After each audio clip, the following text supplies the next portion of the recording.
收听6月27号的迦南之声，我是世界牧师平安。我们今天继续来分享诗篇75到76篇，与公义的审判有关。在哈佛大学有一堂很有名的通识课程，叫做正义。这堂课程是由一位叫做 Michael Sandel 的教授他主讲的。而他在分享的当中，其实他真正要分享的是从他28岁所写出来的一篇博士论文开始。他想要分享的是自由主义与正义的局限。而在这堂课程当中，从1982年一直到后来出书，甚至开放这全球都可以共同来学习的影片，大概过了20多年。这堂课从一开始15个人，到后来一次竟然有1万多人要一起上这一堂课。在这个课程当中，这位教授他非常生动活泼的，让人透过互动，让学生透过互动来学习正义，以及在那当中的道德两难。其中最有名的就是电车的困境。当电车疾驶而来，如果你作为一位电车驾驶员，电车在高速的行驶下，你忽然发现刹车坏了，前方正好有5名施工工人，你如果撞上去，施工工人会没命。但就在那个紧急的时刻，你忽然发现前方有个分岔，在分岔另一段竟然只有1名工人在施工，你会怎么办呢？你会直接撞上那5名原本会撞上的工人，还是你会突然的转向去撞上另外1名施工的工人呢？如果你的选择是5名工人，而不是那1名工人，你的原因是什么呢？在这当中有许多道德两难的议题。譬如说，若这一个工人在施工的这个位置，那名工人刚好是你的家人，你的选择会有所不同吗？那如果这1名工人是10大罪犯，他是通缉犯，躲藏在这当中当电车工人，那你会选择吗？那如果这5名工人跟这1名工人作为比较，这5名工人他们是一般民众，然而这1名工人却掌握了所谓的生物科技，那个能够解救癌症基因的这样的一个身份，你的选择会有所改变吗？在我刚刚的举例当中是许多的学生在那堂课程里面连续的课程里面讨论的内容。然而透过这些讨论的内容，我们真实发现，人人都想寻求公义的实现，然而人人也在这当中发现自己的局限。所以今天这2篇诗篇的诗人，其实让我们看见他们的智慧，以及他们的渴望，他们知道谁才能够实现。没有错，就是我们今天看到这2段经文，这2段诗歌当中所说到的上主。所以一开始75篇的诗人就说，上帝啊，我们感谢你，我们感谢你，我们宣扬你的伟大，述说你奇妙的作为。因为他深知公义的掌权是在主的里面，他深知他盼望的这位主，他是有公义的主，他按着他的日期会施行审判，他按着他的日期会使骄傲和邪恶的人跌倒。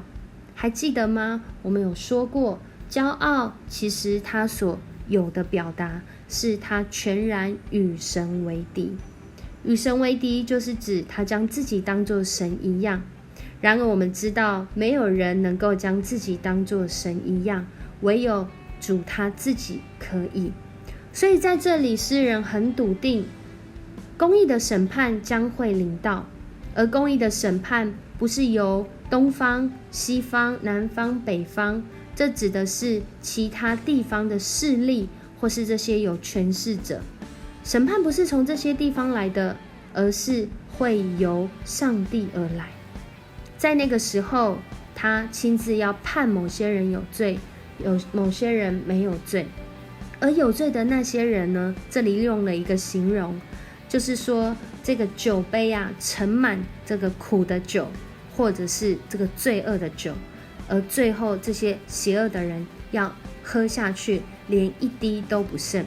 也就是说，这些邪恶的事、邪恶的作为，最后他们要自己来承受。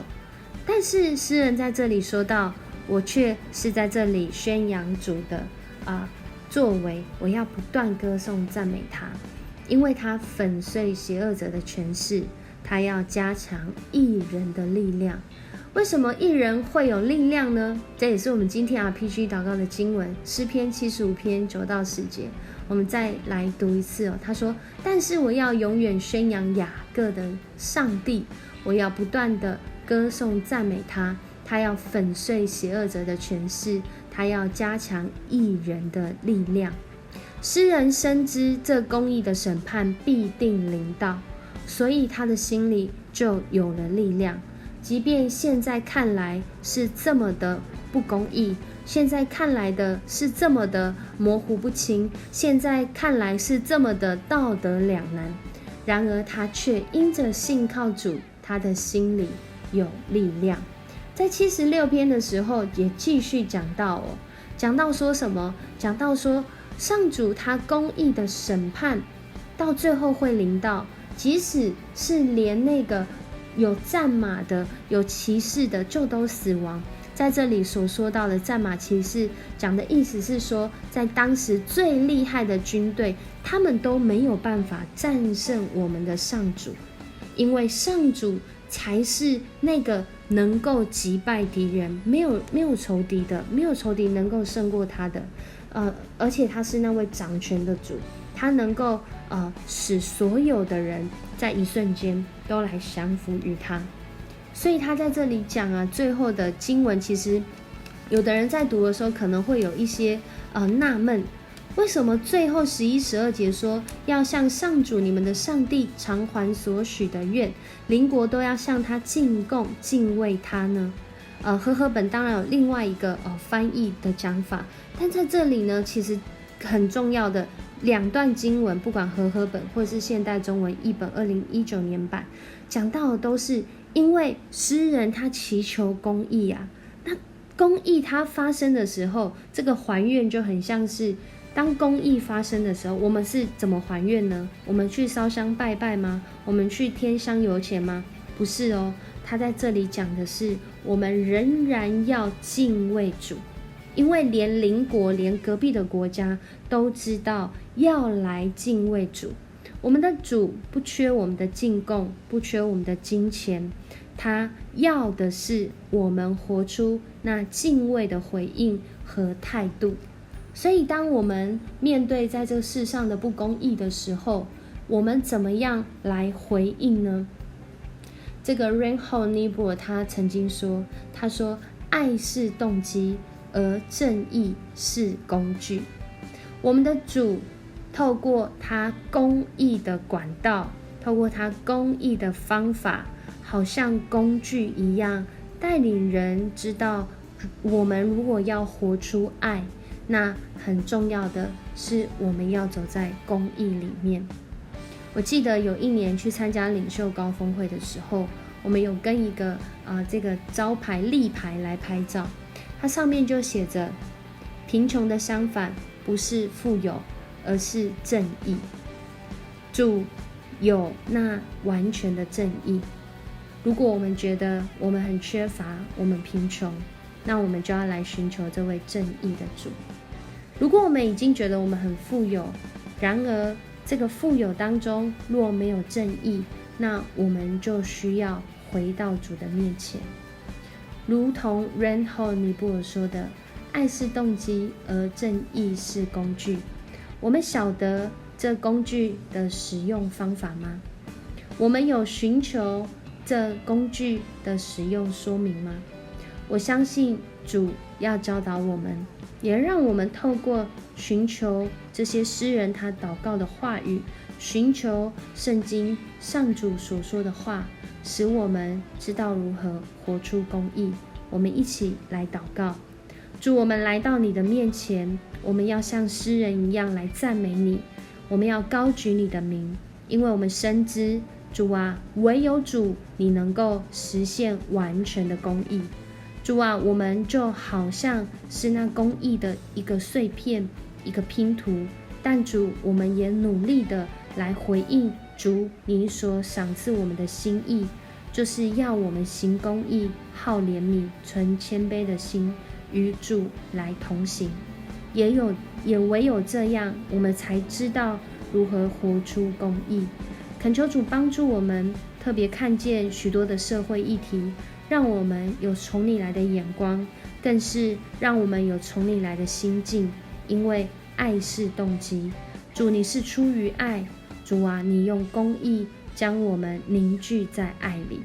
我们感谢赞美你，因为你的心意是要你的儿女都来经历你的爱，活在你的爱中，更是见证主你的爱。